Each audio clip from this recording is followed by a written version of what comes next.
Welcome back, Warco. Board the bridge of the U-46, the Terrible Turtle.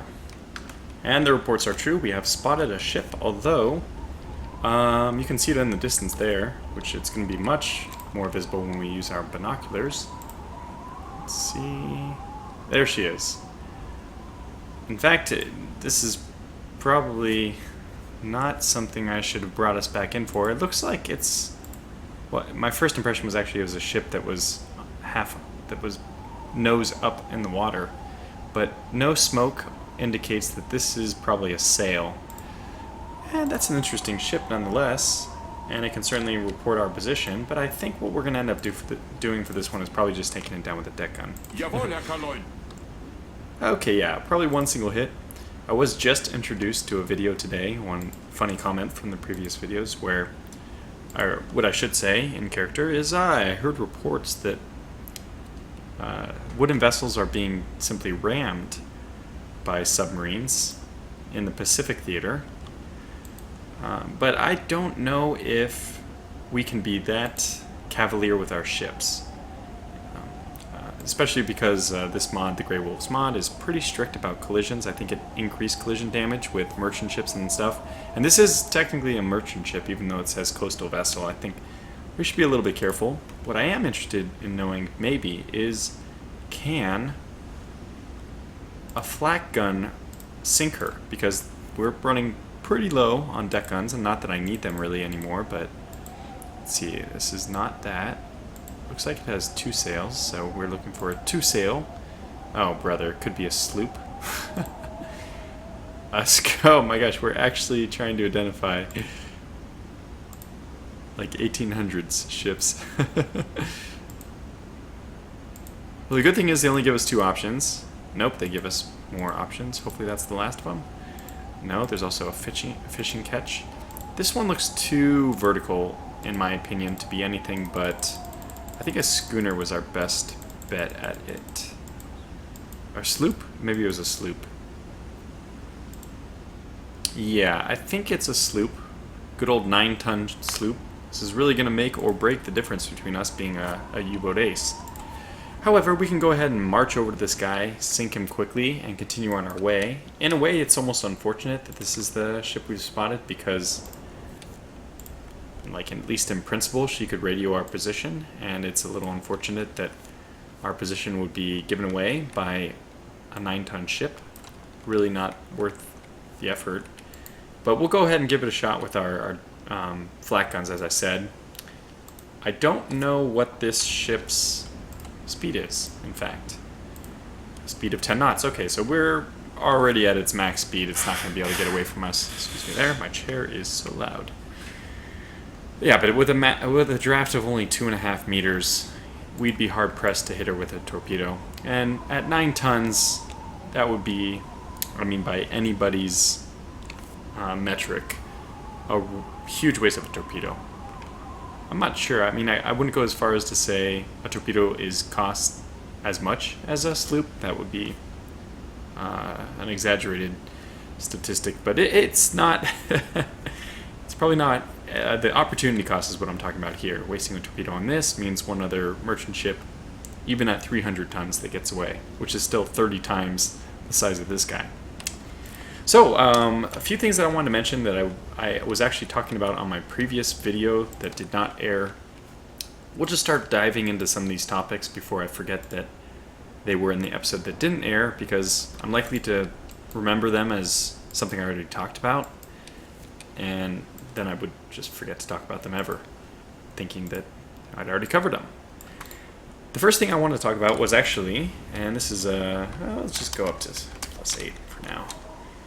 The little configuration here that probably people have noticed, this strange lump out on the sides of our Type 7B.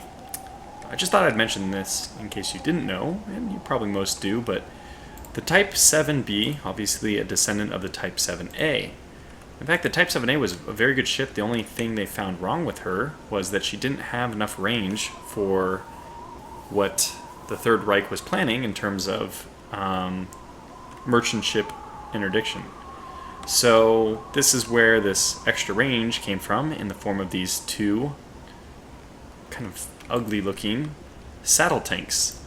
And that's what they are. These two saddle tanks massively increased the range of the 7A in the version of the 7B, and there were a bunch of other upgrades, but if you don't like this funny looking part, you can kind of imagine a slimmer version of the ship, which was just the original design, the Type 7A. But it didn't have enough range for getting into the Atlantic, or deep into the middle of the Atlantic, as they started to plan, or it really didn't have much range at all. I think the range was at least 50% more with the Type 7B, but probably even more. I'm just pulling this number out of nowhere, but for some reason I think it was like as significant as 3,000 kilometers more with the Type 7B, or maybe even more than that. But it was a massive difference, because the Type 7B was actually built in line with the principle that submarines were going to have to raid merchant ships way away from home waters, whereas the Type 7A was a pretty well-designed ship. Now, the Type 7B was still faster, which is a trend that would stop there, because the Type 7C was actually slower, but Type 7C also had, I think, slightly increased range over the Type 7B. And it was kind of more about diving faster, I think. If I'm not mistaken, the Type 7C dove faster than the Type 7B. Anyways, just thought I'd mention all that while we're closing in on this ship. We'll go up to +8 time compression as quick as possible here.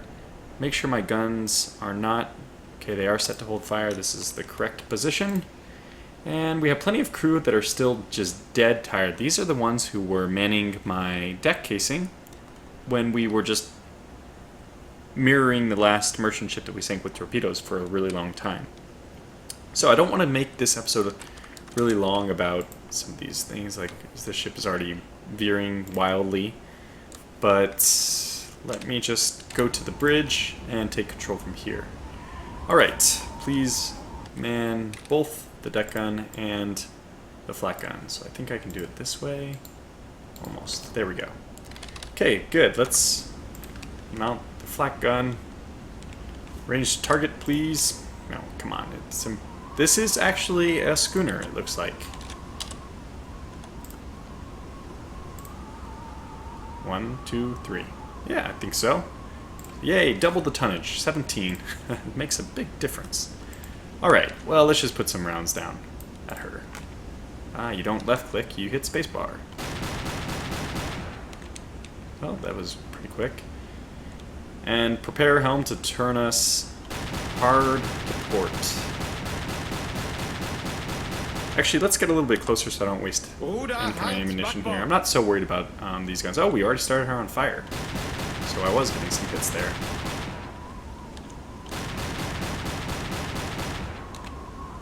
Yeah, I guess I should try for a waterline then, if that's something we can do. Avast, mateys! We truly are pirates. Tracking down schooners and sloons and anything the Royal Navy can throw at us. I'm gonna try to stop turning here just because I can't fire when we start crossing the covered part of the bridge, which is actually the bridge. We're in the flak position. So I want to try to hit water-ish, line-ish.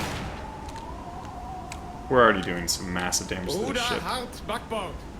Quite amusing to start an episode, sinking a wooden schooner. That's not what I anticipated when I saw a merchant ship. Well, Warco, you can put this one in the appendix, perhaps, as an amusing encounter. I think she's already going down. She is. Okay, so very good. Actually, we were able to learn something very important, that you can sink ships with your flak gun. Yeah, the crew is very excited. Yes, and please hush, because, yes. Man, this is like just somebody's luxury yacht, you know? He's just out for a stroll. And because he's waving the British flag, we sink him. Poor guy. He's just drinking tea. Just another tea drinker like me. And now he'll take his tea to the bottom. Probably about 200 meters away. What's our pinging? Oops. What's our depth under keel? Ooh, 400 meters. Oh boy, you are... Ugh. Jeez, man. That's going to take a long time for you to get down there. The good thing about this ship is it's wooden, so if the pieces break off it, there you go. Oh, are we not... let's return to course, please. So that's the first thing I want to talk about, was just that little fun tidbit about the Type 7A versus the Type 7C and the Type 7B. And somebody asked me which ship I'm eventually going to pick, the Type 7 or the Type 9. They're both fantastic. The Type 9 has a sleeker design, a top which is a little bit closer to the surface, like in completely calm water. The Type 7 and the Type 7 probably has maybe almost a whole... I'm going to say... Oh, by the way, let's clear the deck casing. Go here, please. Oh, shoot, this bug again. Okay, there it is. Your people disappear for a moment. It's very strange, but we've sorted it out. You can see how much endurance they lose very quickly when they have to man the gun. And the person firing the gun loses endurance even faster. So what we'd want to do now is kind of get some fresh bodies up here, if possible. Because these guys have all been slightly fatigued by their... the game actually does model. That's pretty nice, that your crew fatigues a lot faster under combat situation. Now, honest to goodness, I don't think many of our crew would have been fatigued by shooting at a schooner or a sloop combined together, known as a slooner or a scoop. Anyway, probably would not have been fatiguing, but the game doesn't really separate the difference between those two. That was really just for fun.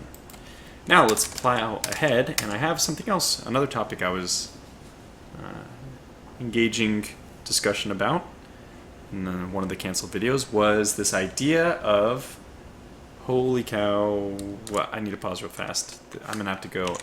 There's I'm trying to make sure this recording window is set up correctly. Okay, it looks like it is. Okay, we're good. This talk about the Royal Navy's view on submarines, I guess. Because submarines, they came into, I don't know, they were first used with torpedoes, I should say. Well, the torpedo was invented around the end of the American Civil War, so that would be like 1870, around that time. It wasn't used in the American Civil War, that's how I know that there was no torpedoes then. So they were still relying on going over and cutting a hole in the enemy ship manually, or planting a bomb. They didn't have torpedoes yet. So after some tests, it turned out the submarine looked like it could actually be pretty useful in a combat situation. Excuse me. So now, true to form, I'd have to say the British Navy, the Royal Navy, being like already the preeminent navy in the world, was a little slow to adapt the submarine, or reluctant to adapt it, I should say. And we've talked a little bit, this is kind of cool, we'll have a little bit of crossover with Rule the Waves here, which is another big series I do on my channel. Jackie Fisher was one of the main Royal Navy advocates for the submarine. And we've talked a lot about him because he has some really interesting, he had his own battlecruiser design stuff. He was also one of the people who invented, well, didn't invent, but designed the Royal Navy's dreadnoughts. But he did both. And the interesting divergence between his designs and the German designs, and which was evident in the Battle of Jutland, was whether you wanted to trade your armor for speed or your armament for speed. The British decided to trade their armor for speed, whereas the Germans decided to trade their armament. They'd got smaller guns on their battlecruisers, which allowed them to receive punishment from dreadnoughts, but it made them slightly less effective. I would say it made them slightly less effective at sinking merchant raiders, which is the original theorized function of the battlecruiser. Anyways, Jackie Fisher, he's already an important person from various other things, but early on, this is a little bit earlier on, we have plenty of radio messages I have to catch us up on.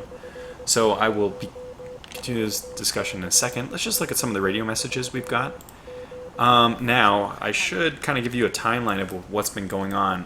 So not in the last video, but in the one before that, we ended up sinking 2 ships with deck guns, one here and one over there, I think. And then off camera, I told you I didn't air an episode, which was an hour long, that only involved the sinking of these 2 ships, where I went all the way over here, up, around, back, sank one, which was the coastal freighter, then moved around, and then I got the motor vessel. And then on the last episode, we pushed up this way. I think I started the episode actually when we were in contact with the ship, so this was also part of an episode I didn't air, another 20 minutes, where I encountered a neutral ship. It was Norwegian. Yes, Norwegian. So I encountered a neutral ship. I kind of still put, this was its direction, its course. It's this way, just so I can still get an idea of what kind of traffic I should expect, what kind of shipping lanes we might be dealing with, which is the really helpful thing about having all these sunk ships. This is just an icon. I mean, we haven't let any ships go, obviously, so every sunk ship is basically an indicator that we found a ship here, and we can add this as a statistic for possible naval channels, which is why it was interesting that this ship made a course correction here, and why I put the 3 X's. So I know that, I mean, this is unrelated. This one's from an earlier sinking, but this ship was headed this way, and then it made a course adjustment. I guess it was headed this way, and it made a course adjustment around here. So if there is, maybe every ship does that. Maybe this is just the way they operate. They come up like this, then they go this. I don't know. And sinking this, although it's just a schooner, not really that valuable, I was hoping to gain more knowledge about whether the shipping lane that goes around the Shetland Islands is inside of the continental shelf, which is here, which I'll get on my return, or on the outside, where the continental shelf really starts to fall off. That's the interesting question for me, and why I devised this patrol route as I did, so that we can investigate if I have more success on the inside or on the outside. Okay, so radio messages, that's what I was starting to talk about. That's from our patrol report, and hey, you know what? Let's send another status report. It's about time. You know, it's late enough that it would be hard to track our radio signal if somebody was somehow able to. I don't think they have the kind of technology to pinpoint transmissions or anything, but just in a hypothetical world where that did exist, being at night, it would be very hard to track us anyway. So there was a message about being able to target tankers. There it is, all tankers of the various other nations. If they're in this, okay, so it's all tankers other than these. So don't attack the Americans, the Russians, obviously the Japanese or Italian, even though we're not allied with them quite yet. So the Pact of Steel has not been formed yet. I'm not sure when it is, but it's 1940s and we're in 1939. And the Spanish as well. Of course, we don't want to attack the Spanish. They are now nationalists, just like us, with Franco. The terrible atrocities of the Spanish Civil War, I think, are more or less coming to an end around 1939. So, yeah. Now we can see that's a duplicate message. A Q ship was sunk. Interesting. I find that this grid coordinate is a little strange, AN71. We'll take a look at that in a second. Rescue no one and take no one aboard. Do not concern yourselves with the ship's boats. Weather conditions and the proximity of land are of no account. Care only for your own boat and strive to achieve the next success as soon as possible. We must be hard in this war. Yeah, I think that there's this kind of an understanding, this gentleman's agreement between the Germans and the British in general, that they didn't hate each other. It wasn't like death to everyone type situation that you found on the Eastern Front, where the Russians and Germans just really despised each other, and poor treatment added to the hatred, and you have this cycle. But with the Germans and the British, POWs on both sides were treated, well, I mean, much better than you find occasions of in a lot of other situations, specifically over here. But it was more of a gentleman's war, which is how the British always have been. And that's going to take me back to my point about the submarines very soon. Well, let's just see. We're going to get another radio message in a second, though, just responding to my update. So we've sunk 10 cargo ships for only an average tonnage, basically, of 2,000. A little under, 1,700. Yeah, but I guess that last cargo ship does count, so yay for us. So we'll soon get another radio message about that. I'll just go up to 64 until we get that, and then I'll return to this discussion of the Royal Navy's reluctance, really, to enter into the submarine era. And especially Jackie Fisher's part in that. Okay, so just because I knew that would stop my time compression, let's read it. And it's the same message, but this is not a bad report. If you go by quantity and not quality, we're doing pretty well with 10 ships sunk. Okay, so time to cruise along. And because I knew that would be happening, it's now also time to go to chat mode about the Royal Navy's reluctance to use submarines, because it was when the submarines started to become really in vogue, I should say, or first people were discussing the usage of them around the end of the 1800s, the early 1900s. It was the British, and I have to pull up my note here, 1 second, that Sir Arthur Wilson, Rear Admiral Sir Arthur Wilson. And we've seen this is the funny thing, the connection with Rule the Waves. We've seen this quote a few times, and I didn't realize that this was a quote from a person. Well, I mean, I knew it was a quote from a person, but I didn't realize the connection would be so. I figured it was un-American, was the exact quote, but it's he who said about submarines, they are underhand, unfair, and damned un-English. So when you see that in Rule the Waves, I didn't know that, but it's a reference to Rear Admiral Sir Arthur Wilson. And people will say that this kind of summed up the stance of the British Admiralty at that time, that they always take this more gentleman, thumb their nose at you type, we're not going to engage in kind of, that's beneath us type, was the sentiment about submarines. Whereas Jackie Fisher was actually a strong proponent for them. Basically, he was just in favor of them because any weapon which proved that it could sink, I mean, in his view, it was the small submarine, a small torpedo could sink your biggest ship. Well, then you need that kind of firepower on your side. We'll go up to even higher time compression here. Actually, I want to stop just real fast. I have to check my crew, make sure they're doing okay. How we doing, guys? Yeah, this probably has to be swapped. It does. Okay, so let's do another engine swap. 1 for 2. That was pretty quick. And get the message. But it's all cleared up. Nothing to worry about. Still getting a little bit better with those guys. I think this one, we're looking good. Let's get fresh body into my hydrophone operator, even though he isn't being used currently. Let's get these guys who shouldn't be losing almost anything in electric engines if we're at the surface. The game does correctly distinguish between the active engine and the non-active one. So we're in good shape there. We could stand a little bit better endurance up top, just ever so slightly. Do we have anybody else? Yeah, so Conrad, please make your way to the top.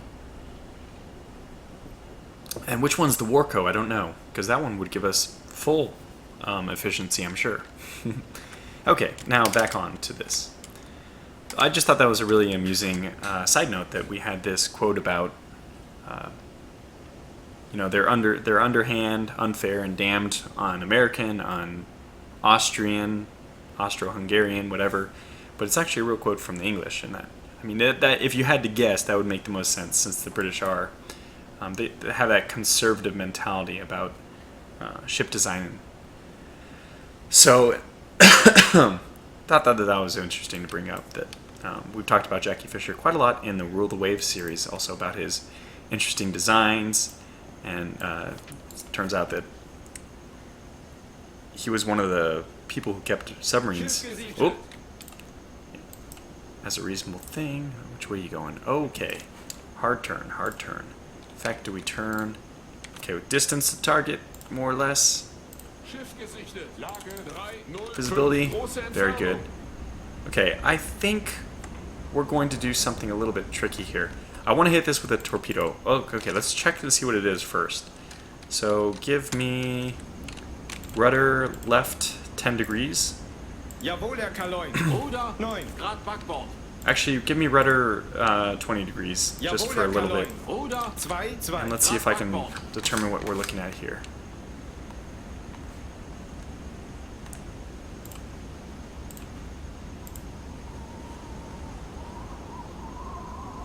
It should be really visible, considering visibility is really good right now, and it's only 8 kilometers off or so. Should be pretty close. But the fact that I haven't seen it, I bet it's oh yes. Yes. Oder 0 Grad. So what I think we're going to do, this is actually potentially really big. No. Head towards. I can't engage this with deck guns. What we want to do is actually go to periscope depth. So I'm going to do that. And I'm going to go hard to... No, let's stay hard to port. Idea here is just to do a complete 180, track its course. So, what does it look like it's at? It's at more or less 70. So, a little bit north of 70, something like this. So we take this line, and as soon as we get to this bearing, so let's go slightly north of 70, probably about right here. In fact, we need to set ours further north than that, just so that as we're creating distance between us, he doesn't detect us. So as soon as we got this bearing set, we'll surface the boat again. Because after we surface, our submarine will be almost in a direct line away from them. Yeah, it looks like we probably need to go... Yeah, this is about right. Surface the boat. Watch crew back on deck. Oh, I missed the dramatic emergence of our ship. She's still emerging, but we can't see it. Oh yeah, we can. So we're in good shape. We're very difficult to spot, I would say. That's my guess. Oh crap, did she see us already? No, my bearing is just... Wait. My bearing is just horrible. She's north of 70. Well, I mean south of 70, obviously. About 74. So let's bring this to 74. Come on, 74.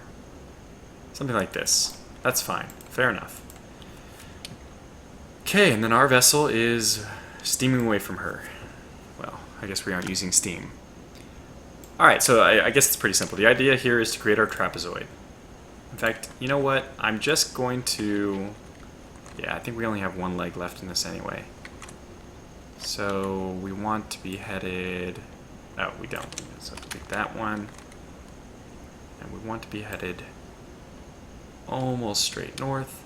Take us out a little bit. Then we're going to make our trapezoid. I probably don't need to go that much longer. Maybe like this, and we'll come back and start setting up our line from there. So as soon as we're a little bit further out, she is moving fast. She is moving fast. Should I range her this time? Should I range her this time using the cheaty method, or maybe I should do it... Okay, let's actually range her the good old-fashioned way. So that's going to mean I won't be able to range her until the torpedoes at the end. It's kind of difficult. Alright, I'm going to range her the cheating way just one more time. Sorry. Until I get my act together. So, Uzo, prepare to start your clock. Go to 170 or so. That's where she should be. Where is she?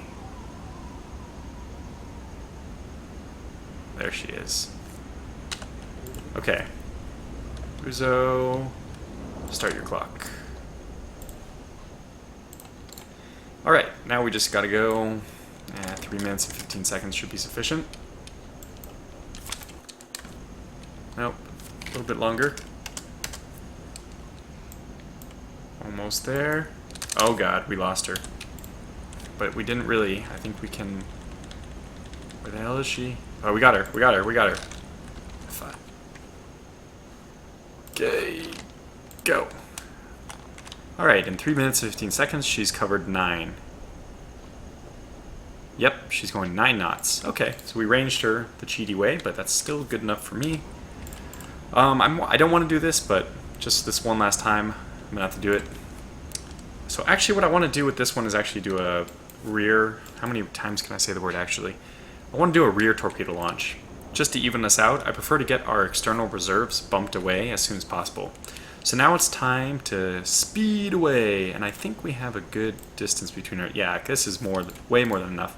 Since she's going so fast, I actually think we're going to have to plow ahead. Wow, like 50 kilometers? I think that should be enough. Assuming the longer you go, the more risk you run that she's actually not going to be on the same course after that much time. But let's go ahead and do this, and sail away, sail away, sail away. Enya would be so proud. Okay, so with 9 knots, let's see. So we last did, was it 11:05 that we last created this course? Around that time. So around 11:05 she was here. We know that she can go at 9 knots in, let's say, 2 hours. Go to 120 here, and at 9 knots, she's going to be going around 40 kilometers. Okay, so she's going about 20 kilometers an hour. Yeah. So we just mark out 20 kilometers from like here-ish. 20 kilometers, or 40, because it's almost been 2 hours. So in 2 hours, she'll be this way. She'll be all the way over here. That's our mark, where she'll probably be around 1 or 1310. So around 1310 we expect her here. We should be going at least standard, and let's go full because I got to compensate for my stupidity not going standard earlier. That's okay. We'll make do. Because I'm not even gaining on her right now. So let's change that. Okay, now let's go back up to 64. So at 1310 she'll be here, which means I'm basically not gaining on her at all. My stupidity is going to cause us to have to go much further forward.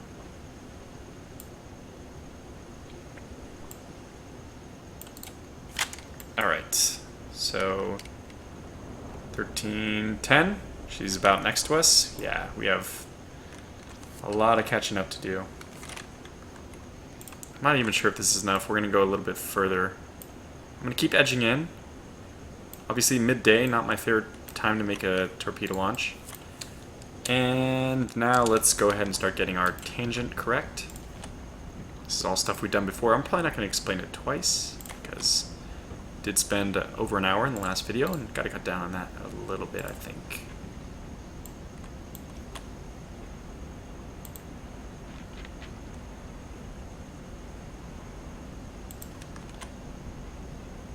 This is still tedious, but necessary. Okay, good. And one last one over here. Fair enough. So we'll probably dive around 7 kilometers. Take us back up to speed. We do want the dive because we want a hydrophone ranger. Okay, and now we go periscope depth. Clear the bridge. Dive, dive. We didn't have our watchmen, our lazy watchmen. I forgot to send them back up to the bridge. Well, that was a bummer. Oh, I dove way too early. Surface the boat. Surface the boat. I want to make this a rear torpedo launch. Alright, well let's see what is going on with her timing on things. So at 1310 she should have been here, which means that at 1410 she should have been here. And at 1510 she should be basically just right past us. So at 1510 she should be here, which means we probably are going to spot her soon. Now, these are all nice to have, but I need my protractor angle to actually run the other way.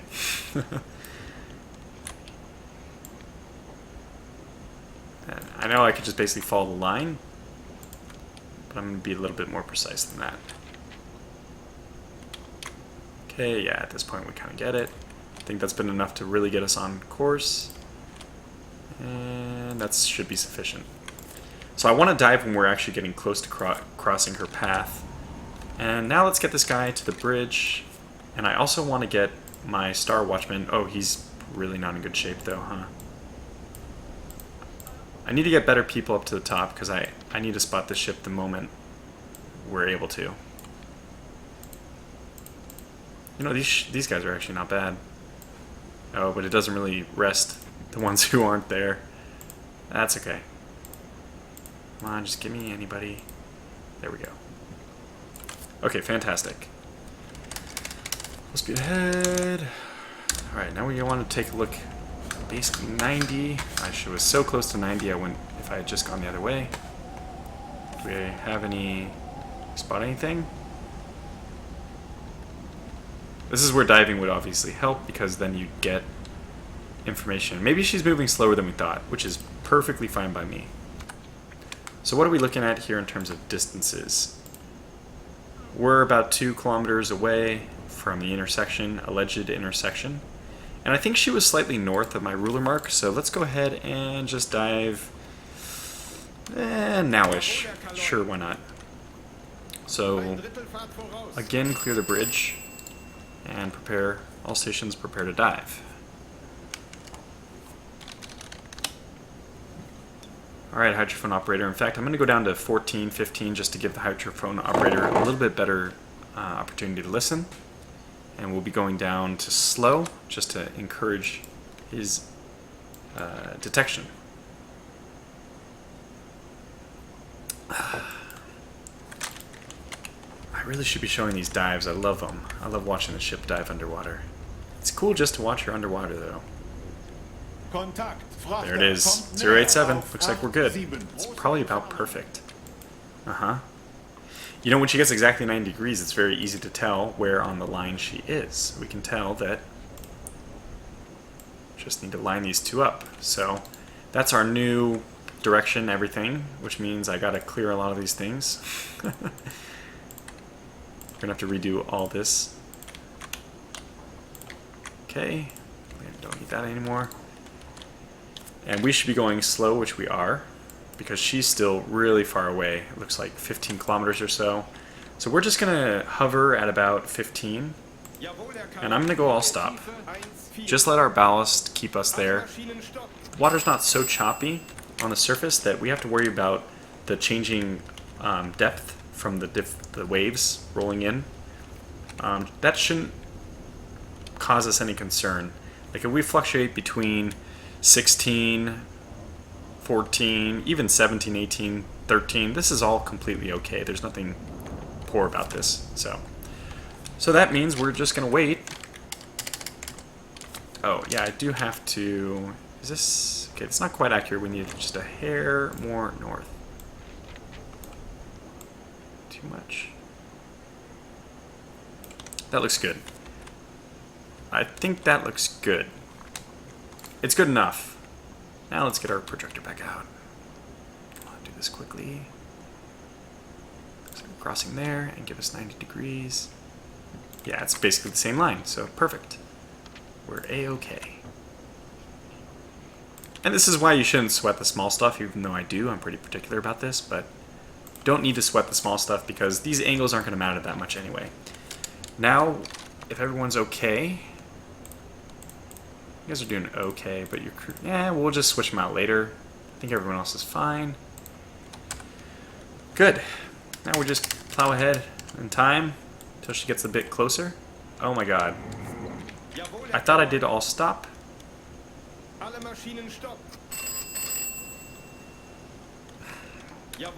gonna go back slow because I thought we were already stopped and now we're not. Oh, and that's going to be very bad as long as if I don't do a midship. Because we'll start turning around if we go backwards to try to follow our course still. Okay, let's go back to 64. Yeah, she's a little bit north of this line. Okay, let's go ahead slow, and I'll stop us pretty soon again. But she's still about 10 kilometers off, so you know what, just forget it, I'll stop. Rear torpedoes, nothing changes. Nothing changes at all. We do the exact same thing. Right now we're just hanging out in the water. This is our dive planes being completely useless. Ballast is not good for too much because of the fluctuating water above you. Obviously, the water overhead is what determines your ballast functionality. And with waves like this, your ballasts are constantly, like the amount of pressure of the water above you is constantly changing, which is why ballasts are not excellent for keeping depth. They're decent, but they're not ideal. If you want to maintain a very specific depth, like we're trying to do here, our hydroplanes are going to be much more effective. And only in conjunction. So, beautiful shot of the ship, though. And you know what? Why not get our observation scope up? It'll be the very limit. It'll be the very limit of our scope, but we should be able to. Let's see. If she comes into range, we'd be able to see something here. We're going to need our attack scope's magnification to see anything. So, up attack scope, down observation scope. But let's just plow ahead a little bit further in time.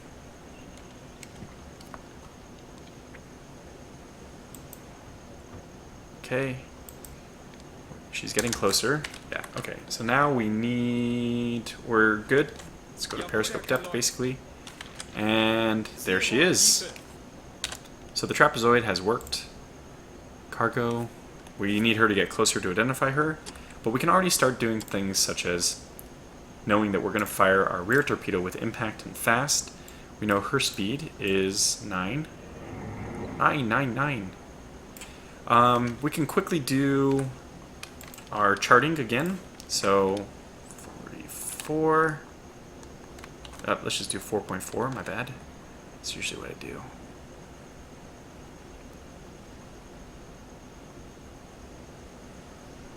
Four, 9.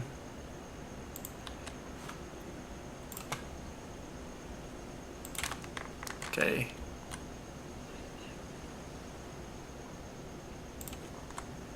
Alright, we're looking at 12 degrees is the angle we're going to want to fire at for the Dicocane method this time. Hopefully that it makes sense to you this already. So we'll quickly line up our attack periscope. That's not going to be 12 degrees to us. It's going to be 12 degrees to the left of 180. So that looks about correct. Set the gyro angle for 5. Her angle is not going to be that. It's going to be... Nope, actually that's... Looking at us, to the right, should be about 80.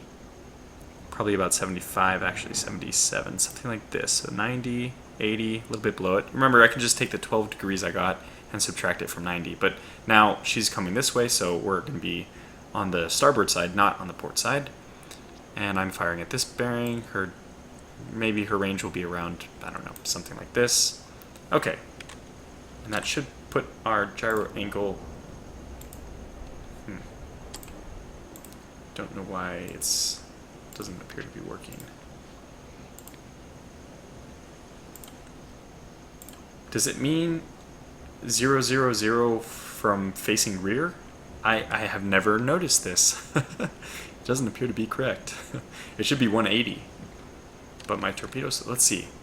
Yeah, it does mean. Okay, so the 0, 0, 0 means still from the rear. That's interesting. I never knew that, but now I do. Depth we're going to leave at 4 just until we can verify this ship. And now that we've got our torpedo solution, we'll change that again in a moment, but we have to identify the lucky lady of the evening.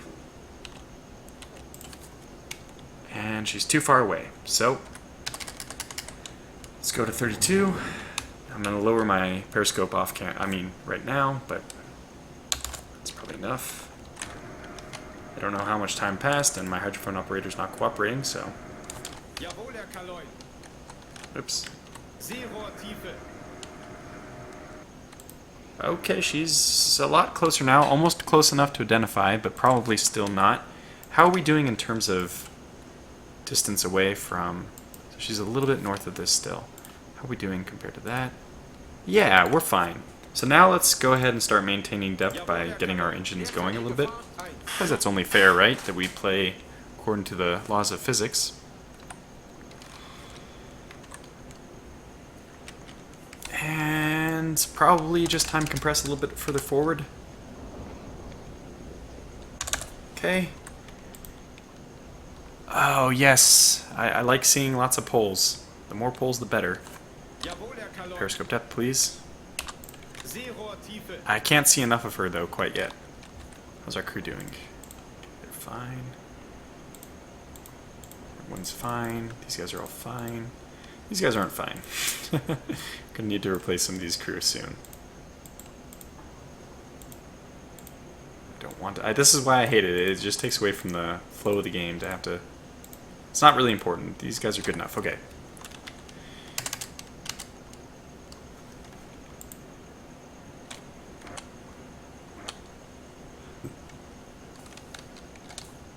And I think we can identify her now. By the way, let's take a look. I don't want to actually look at the ship very much, but you can see how far away she is. How impossible would it be to spot our scope? Let's even raise the scope a little bit. Up scope. How difficult would that be? Just a single line in the water. Now, if you have the sun playing at a weird angle, like we do here, actually, it's oblique to the ship. Like, it would have to bounce this way, which is much more difficult, but still it could happen. And that's the big disadvantage of being in the sun, is the sun reflects off of our periscope. So that's the disadvantage, for sure. Okay, let's go back. I still can't identify this. I'm going to wait a little bit longer. How are we going 2 knots? Don't go 2 knots. Go like... Jawohl, Herr Kaloin. I'm going to set 0, but it's still going to give me 50 Derzeitige Fahrt 1. RPM. Derzeitige Fahrt 0. Knoten. It says 0, but we won't be going 0. We'll be going 50 RPM still. Almost close enough to identify. Probably some people already know what it is, but I'll wait a little bit longer. Okay. No, I'm sorry. I don't. Let me lower the scope though.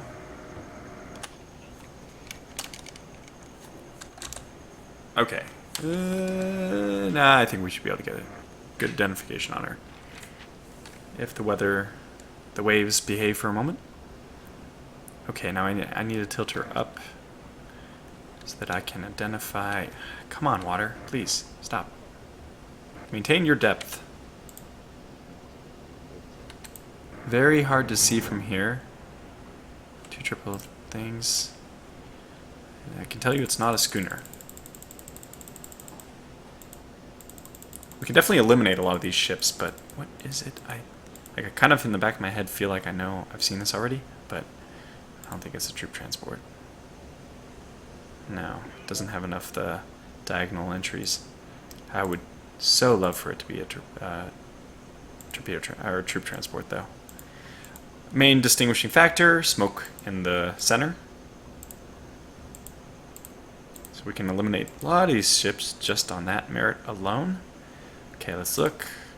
I think I know which one it is now. It's going to be a... I already sank this one, right? The Granville?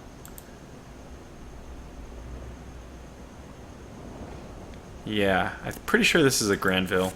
Okay, not bad. Worth a torpedo for sure. Now let's just check and see if it could be really anything else. No. Oh, I wish, but no. No. No. No, yeah, it can't be anything else.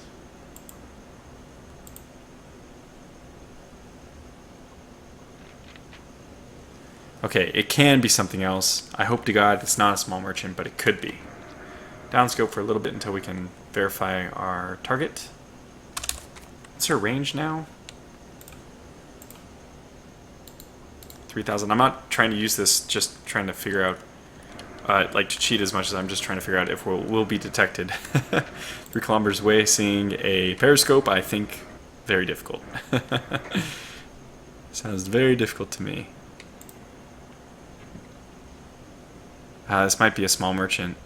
It's starting to look the part.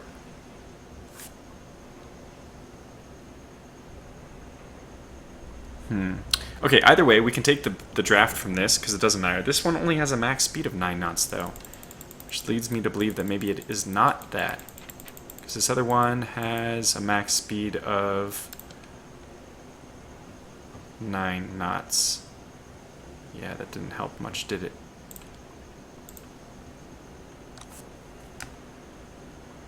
One, 2, 3, 4, 5. Basically, it does have these 5 off the front. And does the small merchant have the 5? No. Okay. Whoa, shoot, it does. Damn it, these guys are, like, impossible to distinguish.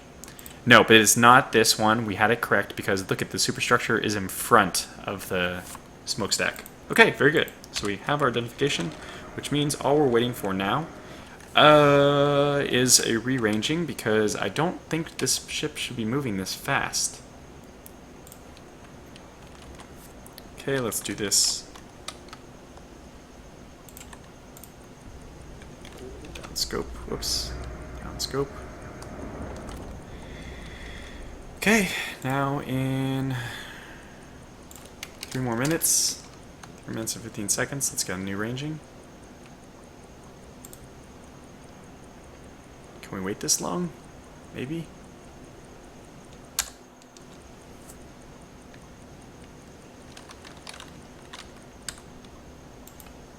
Okay, it's not registering that we can see her, even though we can. There we go. It's probably back here.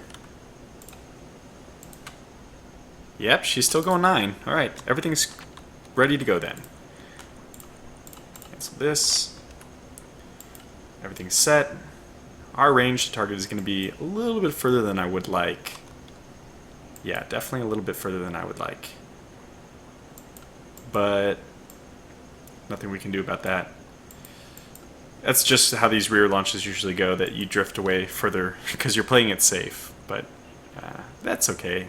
The range should not matter if we do everything else correct.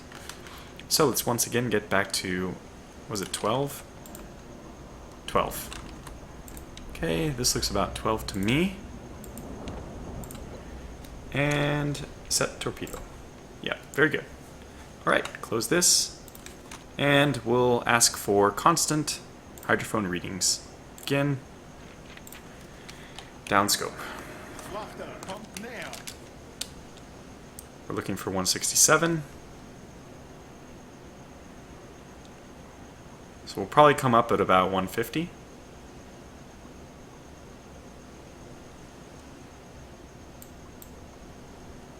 I'll verify. Oh, our range is going to be much better than I thought. Double check everything here. Okay, so she's headed this way. Means she is 80, 70. Good. That's actually about the right range. Probably a little bit less, but range doesn't matter. As I said, 9 is verified, and everything else is checking out. We can set this to... Yep, probably just right at 5. Just in case in choppy water she bounces up or down. We don't want the torpedo to dive underneath of her. We don't have magnetic set, so that would be bad. Now, I guess we do nothing but wait. Everything's set. Pretty confident. Constant distance. A bit longer. 159. Alright, upscope. I need to...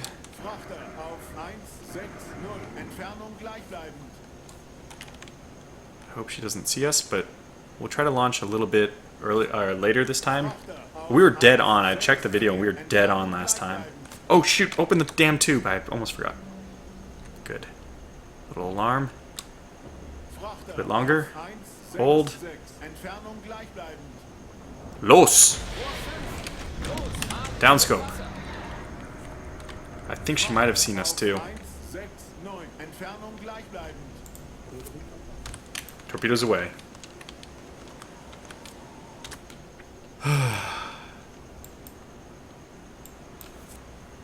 Cross our fingers. This time we listen.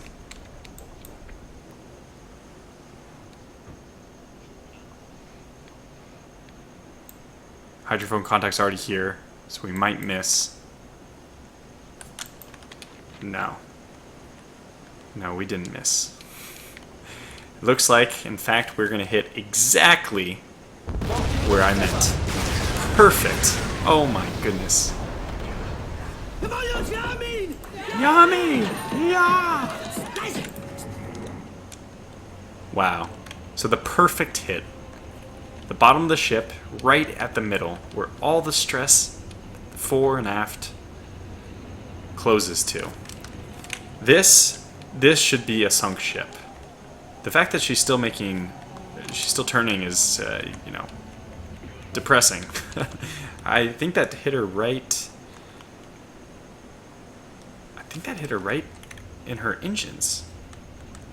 Maybe it was slightly fore of her engines. I thought that the engines on this ship were right here, hence the smokestack. I could be wrong though.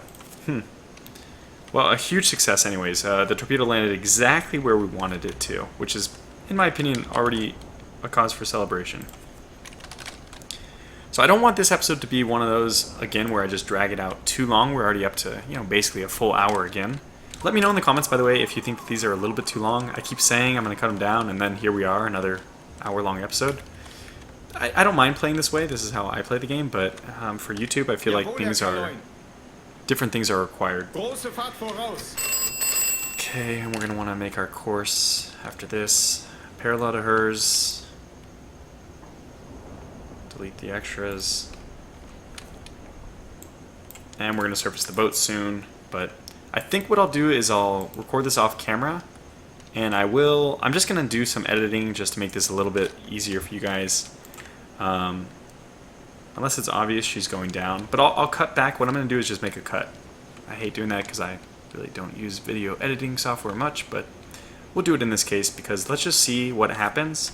And let me mark on my map, it should already be very obvious, but let me mark that we got our torpedo hit here so that I later can reference that to see how far she went before she actually sank. So let's see. I think I'll just make a cut and we'll continue in the same video. So I'll see you back in a second. Welcome back to the second very small, short video conclusion. I haven't been here for long. Probably, maybe in real time, what would it be? Maybe like 5 minutes. In game time, I should say. And she's sinking. Her propeller's barely turning, and you can see the water's already pouring over. She's listing. It's all over. Now, I mean, you can listen to the hydrophone to see if her propeller is turning or not, but she's definitely listing hard to starboard, and it doesn't look like she's going to be able to pull out of this. So we wait until the order is given that she's going down. Hard to find myself. I really have a hard time. There she is. She's going down. What angle? Oh, we're like 90 degrees from her. Why can't I see her? I mean, my U-46. Why can't I see? Oh, we are slightly further back. But there it is. She's going down. It's very deep water.